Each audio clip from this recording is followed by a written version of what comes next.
Hey, so it's been a hot minute. My name is Indigo Ibita, for those who don't know and are just tuning in. I have a YouTube channel where I often have, in the past at least, talked about my experiences being on testosterone and what sort of changes I've noticed whenever I feel like it's relevant to mention. So my last video was back in 2016, it's 2019 now, and I think I have gotten to the point where everything's kind of stabilized. I don't feel the need to take my testosterone quite as strictly as I used to. I still try to take it once every 2 weeks. I do an injection of, I think, 0.5 milligram or liter. I think it's milligram. And sometimes I miss it. It's not a huge deal. I might get a light period afterwards, but it's not the end of the world. What else? I definitely have more facial hair now. If I don't shave for a day or two, something definitely becomes noticeable, so I have to keep on top of that.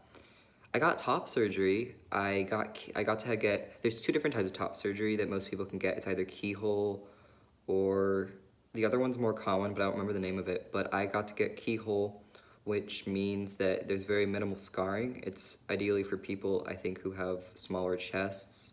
So that's been great. I've recovered pretty well from that.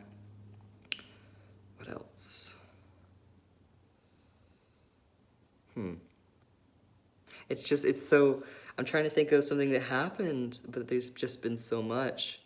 I guess in terms of my regular life, I am about to finish up my first year in college, which is great. My mental health is doing pretty good. I'm optimistic as to where my future's headed. And yeah, it's just so surreal to look back on older videos and see me when I've just started T or just a couple months in. It's amazing just the differences you can tell from the videos alone. But yeah, I guess that's about it. I can't really think of anything else to say. My parents are, well, my dad's not super great about the whole transgender thing, but he's aware of it, and he just avoids pronouns entirely, which I guess is better than nothing. My mom is a lot more accepting. I think she still struggles with the way I dress because a lot of the time, as you can see, I still wear things that are typically coded as feminine. But, you know, I think I've decided for myself that I don't really give a shit about things like that. So that's been kind of liberating. But yeah, if anyone has any questions about what transitioning has been like for me, or just, you know, general, maybe you want to hear advice, or who I spoke to initially to start my transition, I'm always more than happy to talk about any of that stuff. I'm very transparent when it comes to discussing any of this process with people. I get questions fairly often when people find out I'm transgender.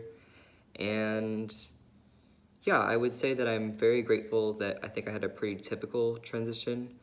I didn't really ever encounter any super dangerous problems or mistakes or anything like that. So yeah, I guess maybe I'll make another video. I'll try to make one sometime. Life has been a little bit busy for me right now, so maybe in like another year or so.